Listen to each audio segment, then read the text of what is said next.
live on air this Sunday evening. I've got Stuart Macadam, and we're talking about the creative process, and we're going to look at images and movies and music and sermons and text, a whole lot of things. Now, if you've been following live on air over the last 3 months or so, Stuart won't need any introduction. I'm David Bell. Stuart, would you like to say just a few brief words about yourself and what you do? Yeah, sure. So I'm Stuart Macadam. I'm 23 years old. I'm the founder and CEO of Cinema Addicts. And I'm also the author of the motivational ebook Running and Life. Yeah, and that's very impressive to have that kind of record at 23 to have started this website, to have published a book on motivation, all of these things. So would it be fair to say, Stuart, that you are crazy about the creative process?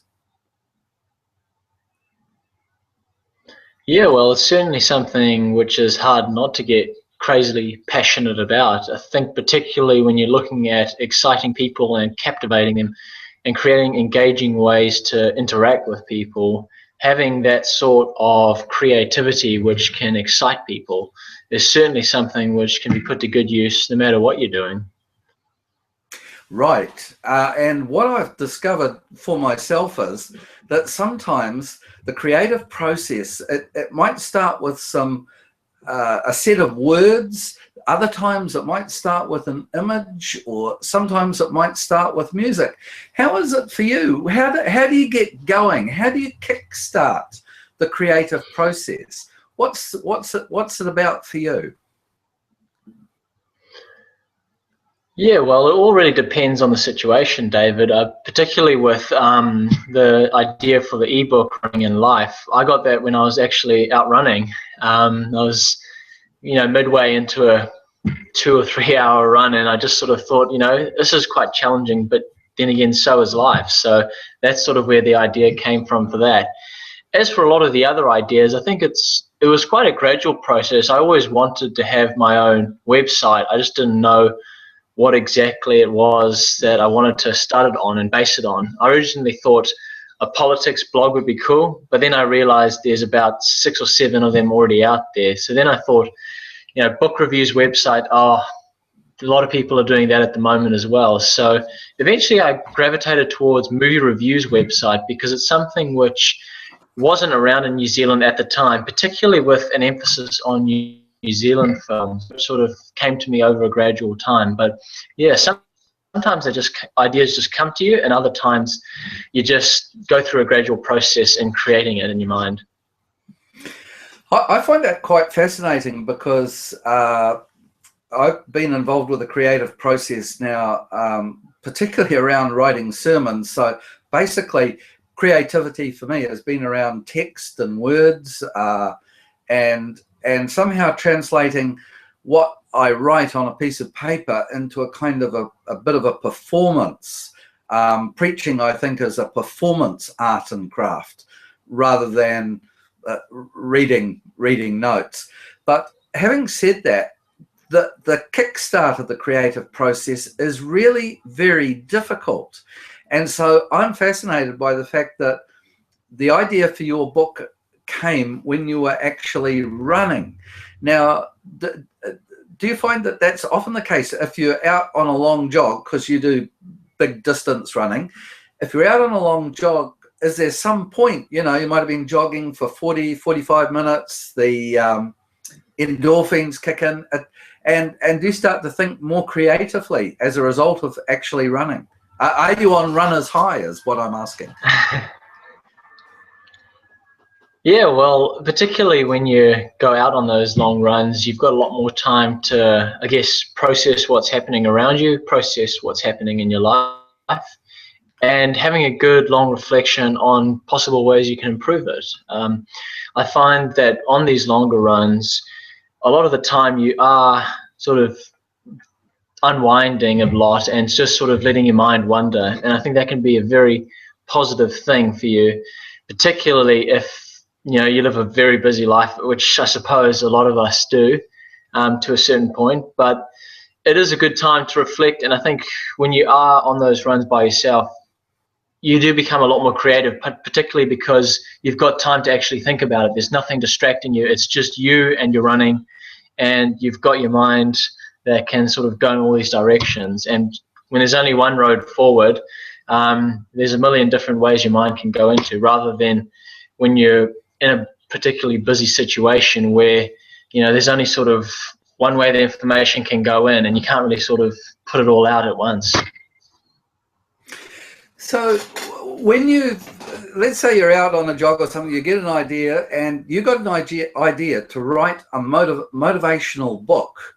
And then from the idea, you actually have to start to put that into some kind of order, some sort of process that translates the idea into ultimately a finished product. From your perspective, was writing that book hard work? It was. I think particularly in the early stages where you had these brilliant ideas on what you wanted to convey, but it's not really so much about what you want to convey, it's more about how you do it. And I think particularly you can't just make it an ego-driven story saying, this is a success story and this is how I managed to do it. You've more got to look at ways of integrating it together with people. And that's the hard part, particularly once you've got a draft and you're doing the editing for the book. That to me is the trickiest part, is having that right level of balance. Because if you don't have that level of balance, I think you've got a target audience which is nobody, and your opportunities of actually doing well with it are very limited. Now, I'm really glad you said that, because what a lot of people don't realize is that when you're writing, when you're involved with text, whether it's producing books or academic writing or sermons or lyrics for songs, whatever text you're working with has to be refined. It has to be polished. It has to be edited. But it's not a simple let's do it once kind of thing. It's going back time and time and time again. So you got your ideas out, you put them into some sort of order for chapters, etc. How hard was it after that? Did you take that work to someone else for having another look at? In other words, did a team become involved with the process? I did have an editor, yes, that had a look at it. We went through it twice. So once the original draft came, she said, this is what I think you can improve on, and I made the adjustments, sent it back to her, made some more adjustments, sent it back to me and said, this is, I think, what will look really good. I then gave it to two friends who had a look at it from there, and once they told me, yep, this is all good, worked in getting it published. So it was a multi-phased sort of creative process, because it's not just so much about what you think is good, it's more about what others think isn't good. And I think once you can take out those things that other people don't like, you can create a lot more compelling, engaging material. Now, in other words, you're starting to think really hard about the target market here. What will people respond to? What won't they respond to? And how do you both be true to your own inner vision and at the same time create something that other people are going to want to either buy or be involved with or distribute or whatever. So how working within a team and getting that kind of creative input, saying, hey, Stuart, let's adjust it this way or that way. But how hard was it to take the criticism? It's something which you have to accept as part of the process. I can remember back when I was in high school, I didn't take criticism well, and I'd often think about it for days afterwards.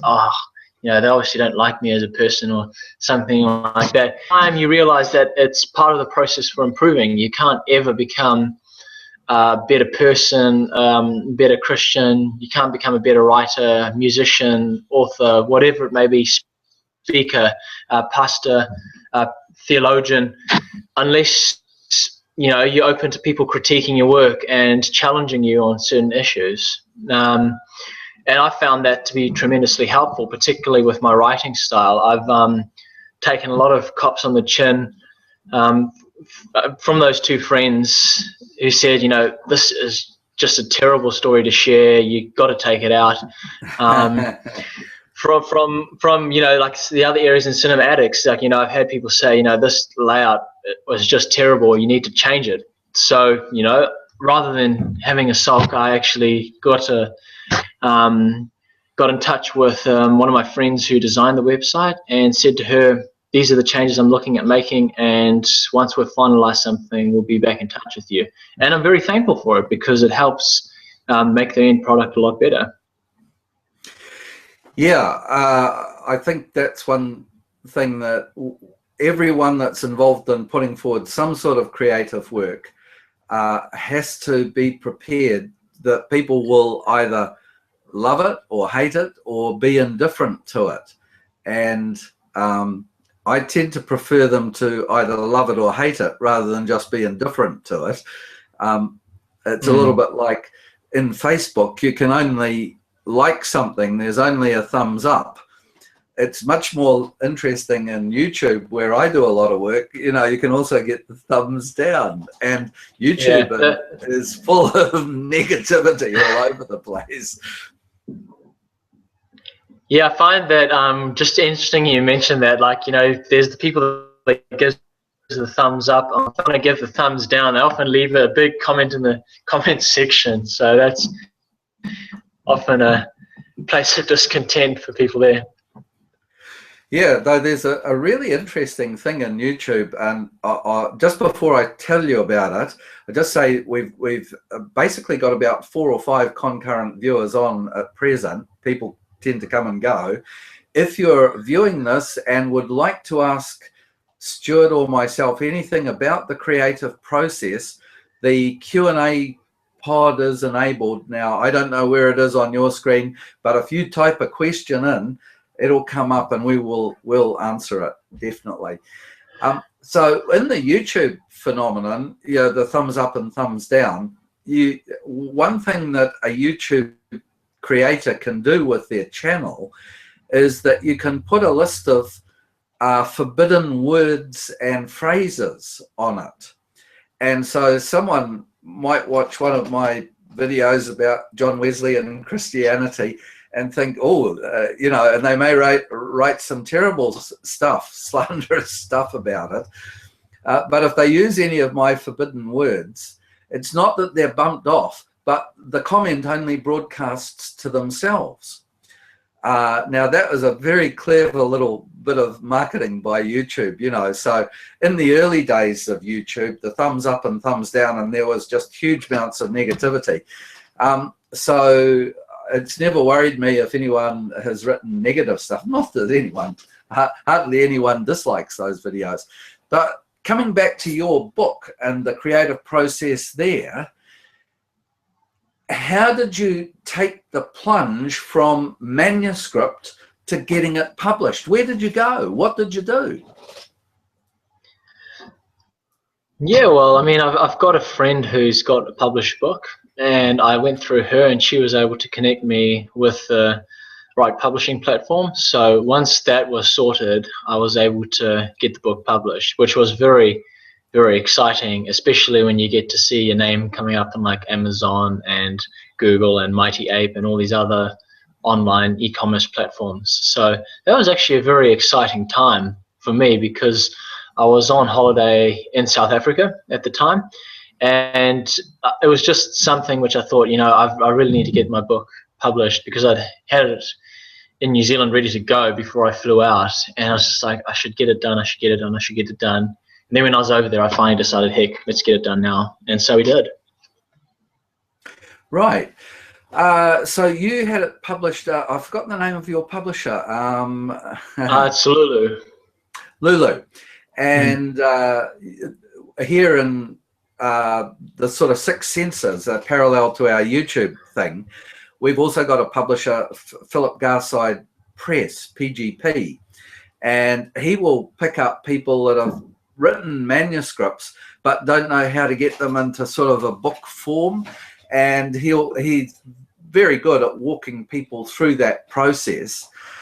And part of what I hope that we can do with the creativity there's such a lot of creativity around up and down New Zealand in churches, and it's basically potential that has yet to be unlocked.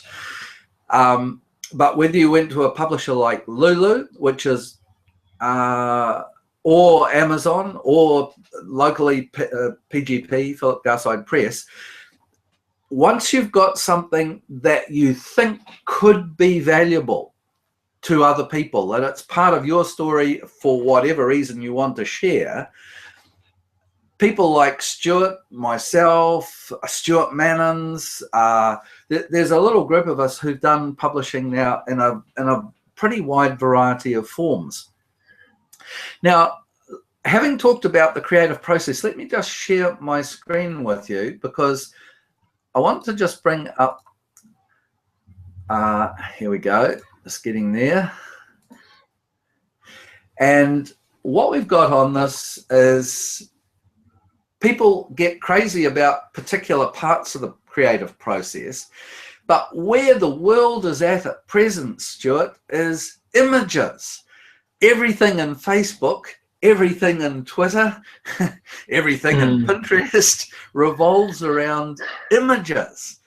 And in some respects, this doesn't drive me crazy with excitement. It sometimes drives me kind of crazy.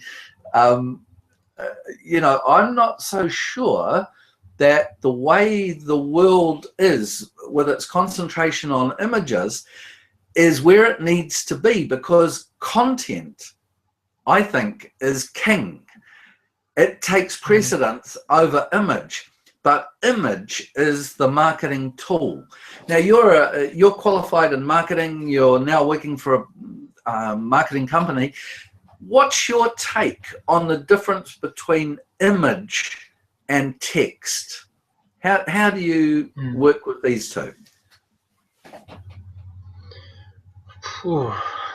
It's quite a tricky question to answer. I find that, I mean, just coming back to you saying content is king, I would certainly agree with that. What I'd add on to that, though, is distribution is queen, and she wears the pants. So it's definitely a very important thing when it comes to, I think, sharing and communicating. If you ever look at a lot of successful images which have come out in the last year or two, or 5-10 years, a lot of them have been down to, you know, clever distribution on different channels. I think when it comes to text, it is something which is a lot more, it almost seems to people to be a lot more formal in the way it's communicated, whereas an image is something you can look at quickly and make your own interpretation of, whereas in text is something where it's an interpretation given and you've got to try and understand it.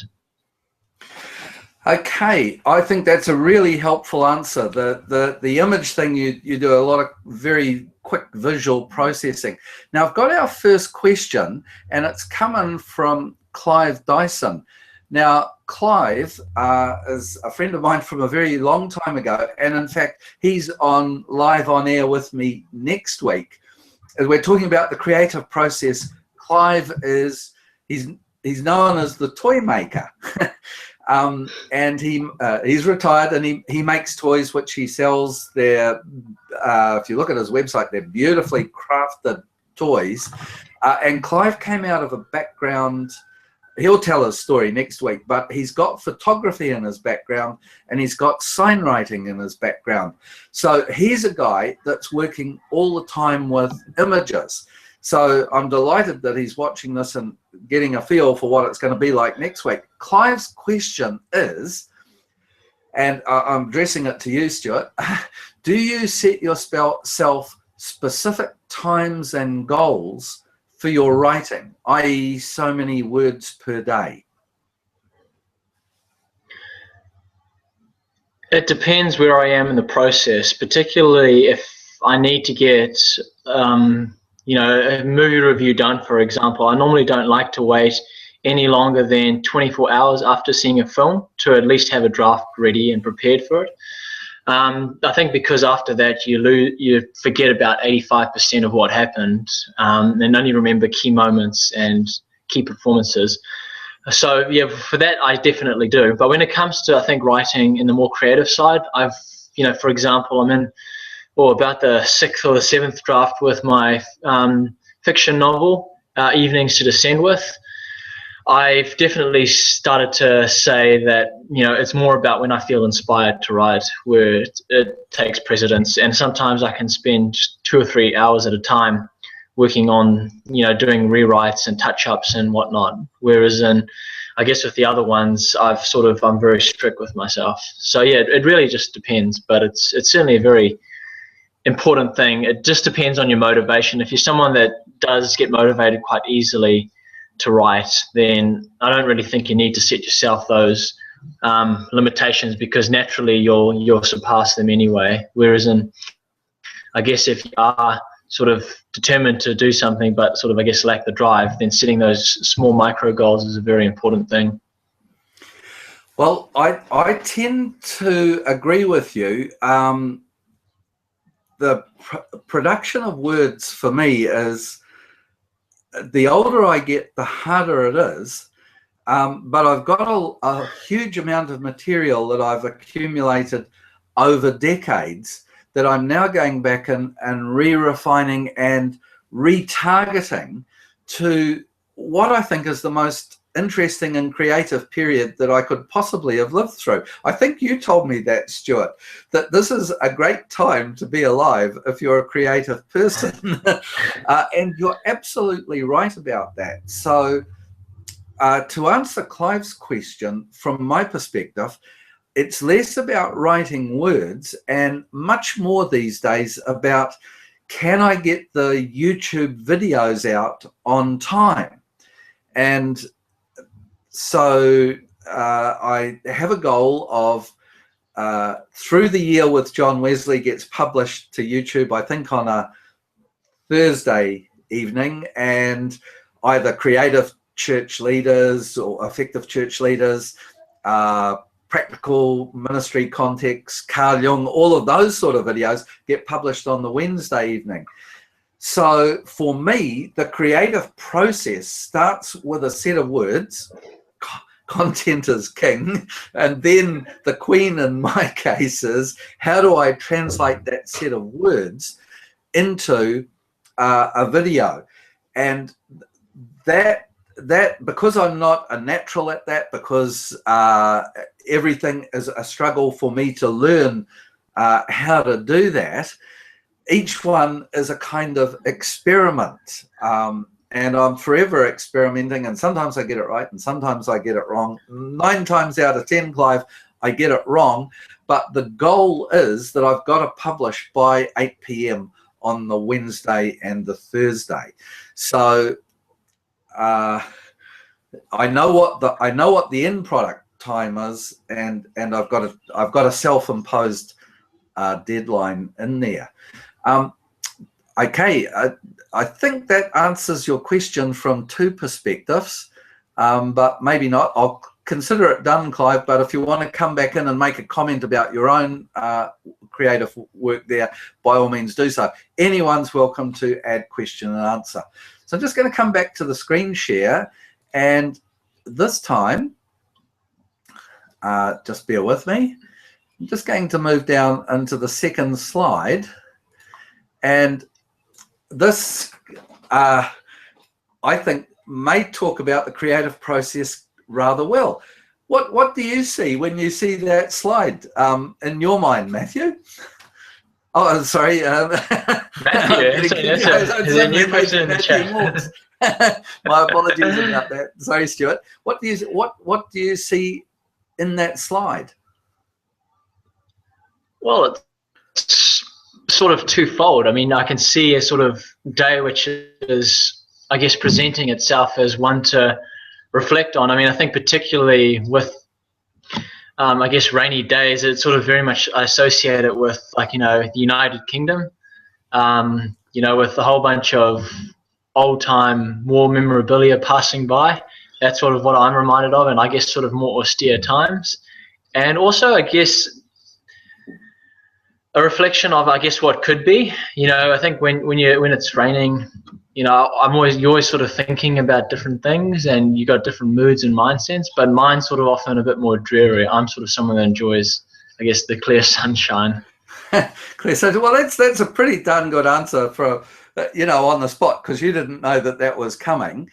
I deliberately put it in because it seems to me that this kind of image is really helpful for people that are starting out in the creative process. There are some clearly defined things, raindrops on a window or a car window, I'm not sure what, but something out there that Stuart referred to, it's in the future, but it's not quite defined. And to me, that seems like how the creative process works. In this case, the color is blue, so there's a whole lot of associations with that color. If I'd turned that into a red image, we'd have a different set of associations. And of course, I guess what we're saying here is that this is how movie makers are thinking the whole time, because your other passion is Cinema Addicts and this vast website that you've created and all the people that you've got reviewing for it. And there, we're not working with the text, we're listening, but I guess a huge amount of cinema is really about processing the visual. Any comments about that? Yeah, well, I mean, I guess just in the area of like making films, that to me encompasses almost everything you could possibly think of in the creative process, because it involves costumes, it involves lighting, it involves writing, it involves I guess reading, it involves acting, bringing it to life, it involves cinematography. There's just so much what goes into making an effective film. So like, when filmmakers come up and say, I'm having trouble getting a review for my film, or, this is what I'm working on, I always say, good on you, it's fantastic, because it's not something it's something which everyone thinks that they could do, but it's not something everyone can do very well. And you have to be very mindful at making that distinguishment, because sometimes you'll have situations where people will come up and say, oh, Stuart, you've really got to check out my film. It's really, really good. And, and I say, oh, what's it called? And they say, like, oh, it's this and this. And we made it on a shoestring budget, but we can't get the color grading right, but we still review it anyway. And you sort of think to yourself, well, if you've gone through all that effort, you would have at least gone to the final hurdle of perfecting it and making it as good as you possibly can, because you don't want to end up like George Lucas, whereas you're constantly going back to old movies and playing and fiddling with them. You'd want to have a product where you can say, I've done something fantastic, I put all my creative energy into it, and I'm very proud of the end result, and leave it at that and move on to the next thing.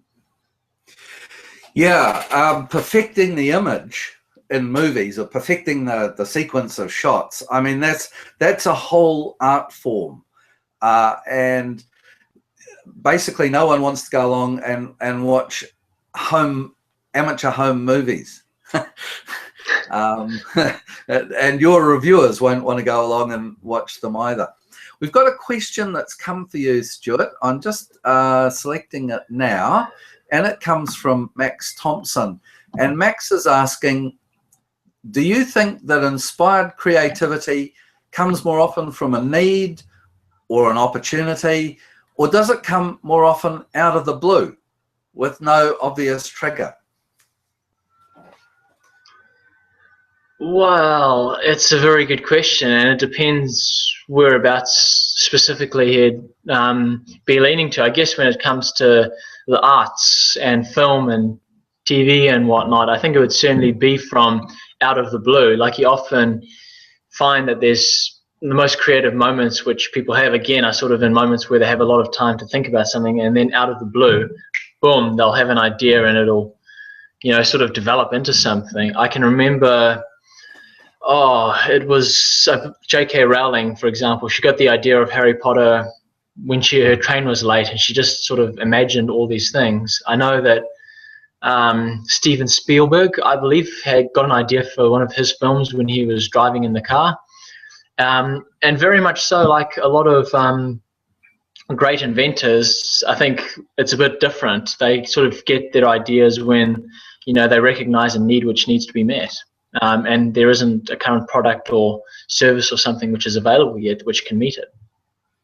Well, I think that's an incredibly good answer, Stuart, because I think you're right. I think Max is asking for creativity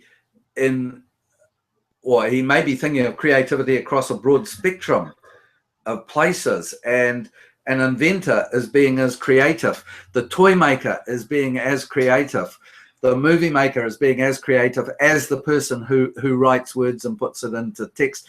But the sources of their creativity may be driven by very different determining factors. So a creative design in engineering, for example, I'm sure Max would go along with this, is determined by a whole set of other constraints.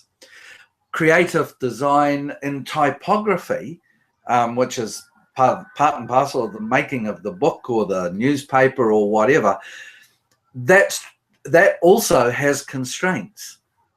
And making sermons has constraints. And I mean, the hardest one for me is finding what's the right length of time for a sermon.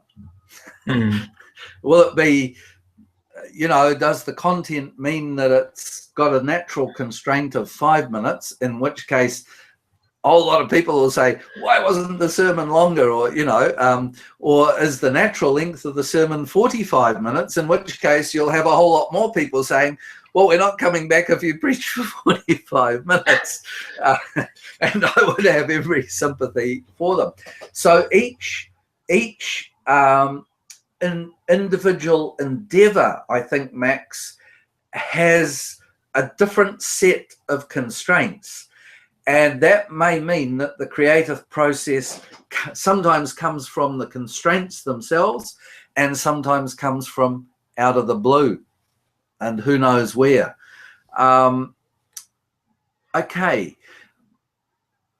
I think we've done answering Max's question, so I've just clicked that off, and we'll take any more questions that people have. By all means, come in, or a comment that you want to make. We're very happy with comments as well. So the majority of people that will watch this won't have been to our Sunday morning service that Stuart Macadam and Stuart Manins and I, we all participated one way or another in putting together some creative ideas for worship this morning. And most of it revolved around Stuart Manins' huge effort in creating text that he called gospel, which was a retelling of the Beatitudes. Then I challenged them to make some hymns, and we ended up with a set of 9 new hymns or songs, words for contemporary church, and they were put into different musical settings. I'm wondering, Stuart Macadam, whether you've got any comments about this, because I think my final challenge to the congregation this morning was, now all we need is some musician to come along and turn it into rap. I wonder if you felt someone yet, David. No one came forward, Stuart.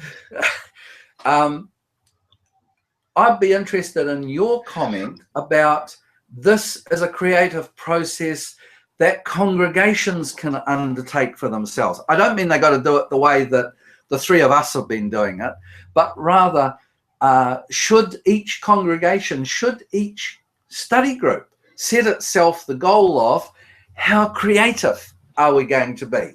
What's your comment about that?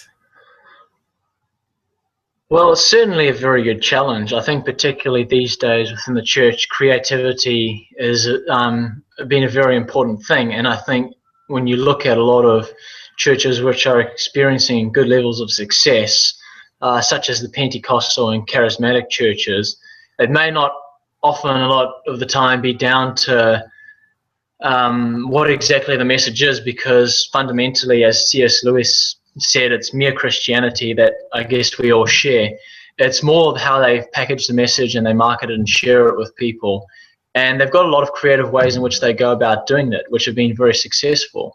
And particularly with what you and Stuart Manins were doing, it's a very good idea, and it's certainly one which is very innovative and very clever and well done, and I think should be commended, especially considering it's no easy process putting it all together.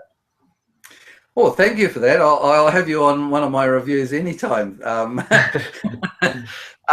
going to select another question now. This one comes from Dorothy Willis, who's down in Riverton. And Dorothy also, she's got a very creative mind with her husband, Ernest. And their concern is for children in a tiny little rural uniting church. I think Riverton's got a population of about 12 or 1400, I can't remember exactly.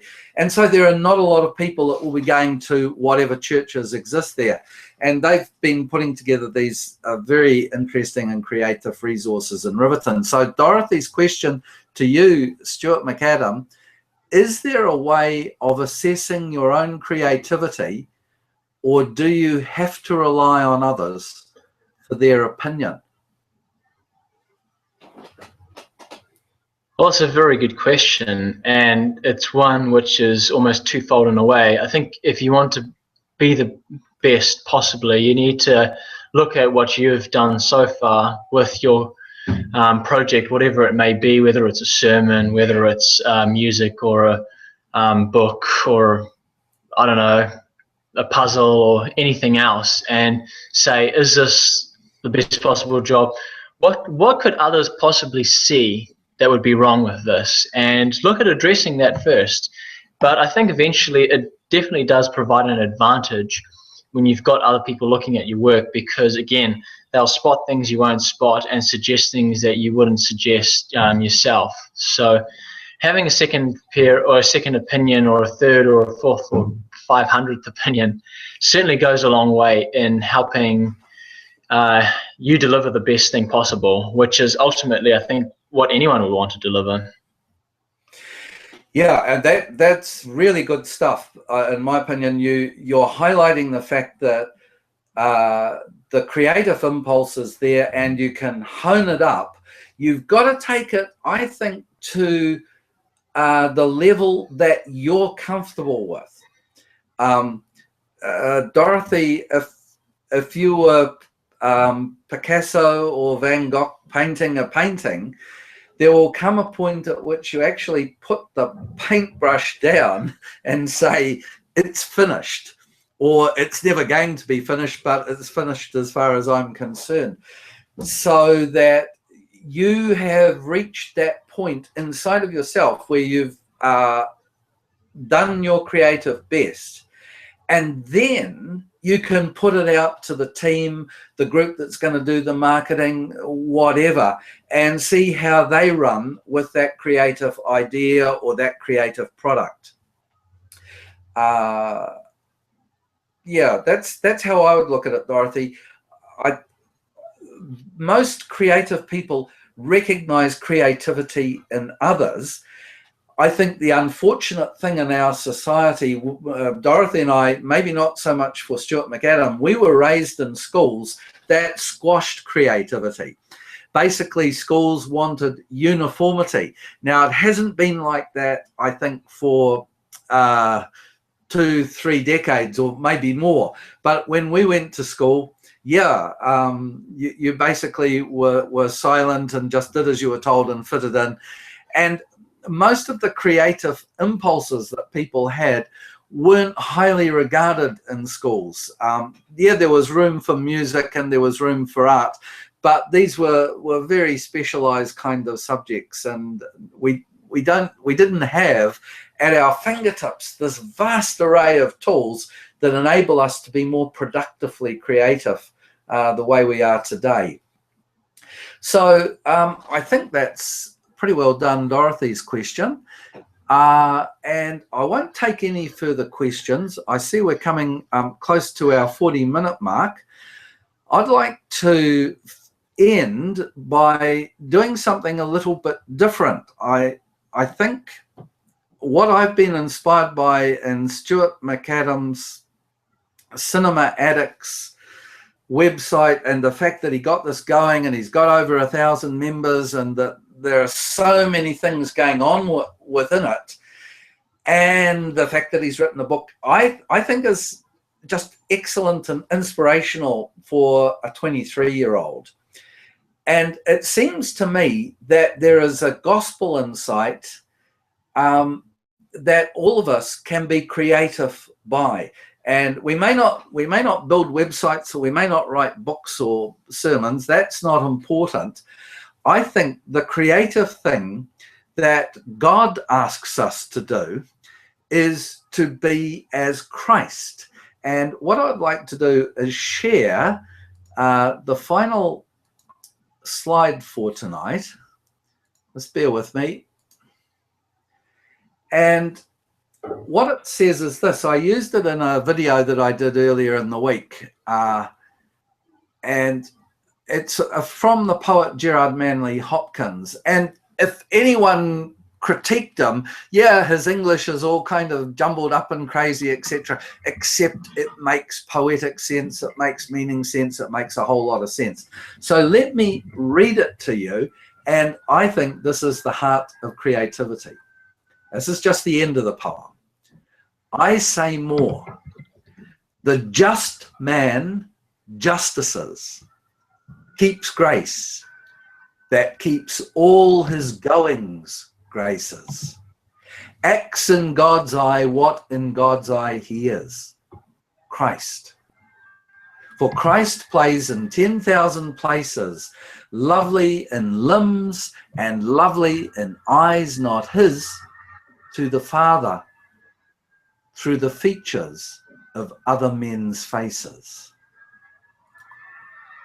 Well, there we are. There's a way of looking at how we can be creative in God's eyes, as if we were Christ in other people's eyes.